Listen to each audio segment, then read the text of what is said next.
আসসালামু আলাইকুম। Advance English structure ক্লাসের নবম ক্লাসে আজকে আমরা আরও 3টি নতুন স্ট্রাকচার দিয়ে সেন্টেন্স তৈরি করা শিখব। তোমার কম্পিউটার শেখা উচিত ছিল। সুমির পরীক্ষায় প্রথম হওয়া উচিত ছিল। আমি তোমাকে সেখানে যেতে দিব না। আমি তোমাকে এটা খেতে দিব না। আমার ইচ্ছে হয়েছিল কফি খাই। আমার ইচ্ছে হয়েছিল কিছু বলি। আজকে আমরা 3টি স্ট্রাকচার ইউজ করে এই ধরনের সেন্টেন্সগুলো তৈরি করতে শিখব। এবারে তাহলে এক্সাম্পল সহকারে স্ট্রাকচারগুলো দেখে নেই। তোমার কম্পিউটার শেখা উচিত ছিল। সুমির পরীক্ষায় প্রথম হওয়া উচিত ছিল। আমার ইংরেজি শেখা উচিত ছিল। এই বাক্যগুলোর মধ্যে আমরা উচিত ছিল কথাটির মিল খুঁজে পাই। সো উচিত ছিল বলতে আমরা ইউজ করতে পারি শুড হ্যাভ। স্ট্রাকচারটি হবে subject plus should have plus ভার্বের পাস্ট পার্টিসিপল প্লাস এক্সটেনশন। এক্সাম্পলগুলো দেখে নেই। আমার ইংরেজি শেখা উচিত ছিল। I should have learned English. I should have learned English. সুমির পরীক্ষায় প্রথম হওয়া উচিত ছিল। Sumi should have stood first. Sumi should have stood first. তোমার কম্পিউটার শেখা উচিত ছিল। You should have learned computer. You should have learned computer. তোমার বইটি পড়া উচিত ছিল। You should have read the book. You should have read the book. তোমার তার জন্য কিছু করা উচিত ছিল। You should have done something for him.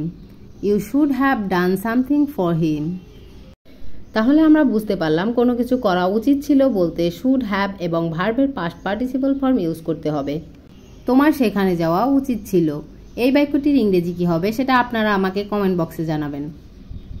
এবারে আমরা দেখব আজকের ভিডিওর দ্বিতীয় স্ট্রাকচারটি। আমি তোমাকে এটা খেতে দিব না। সে তোমাকে যেতে দিবে না। রহিম তোমাকে কাজটি করতে দিবে না।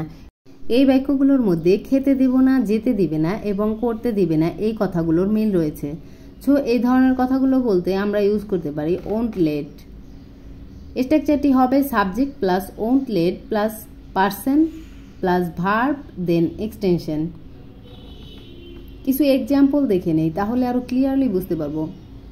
আমি তোমাকে এটা খেতে দিব না। I won't let you eat this. I won't let you eat this.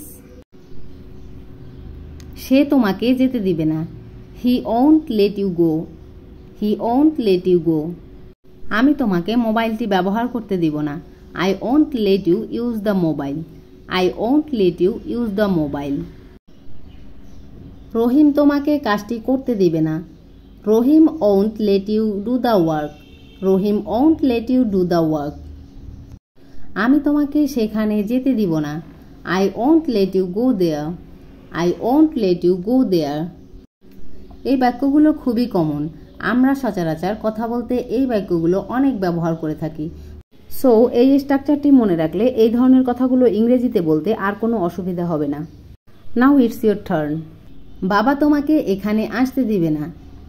Let me no in the comment section below.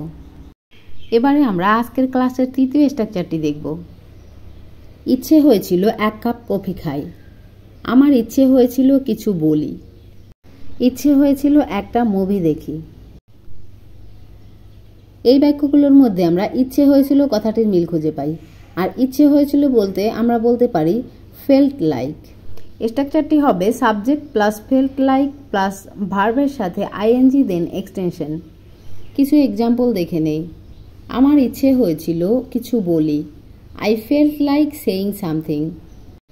I felt like saying something. আমার ইচ্ছে হয়েছিল কফি খাই।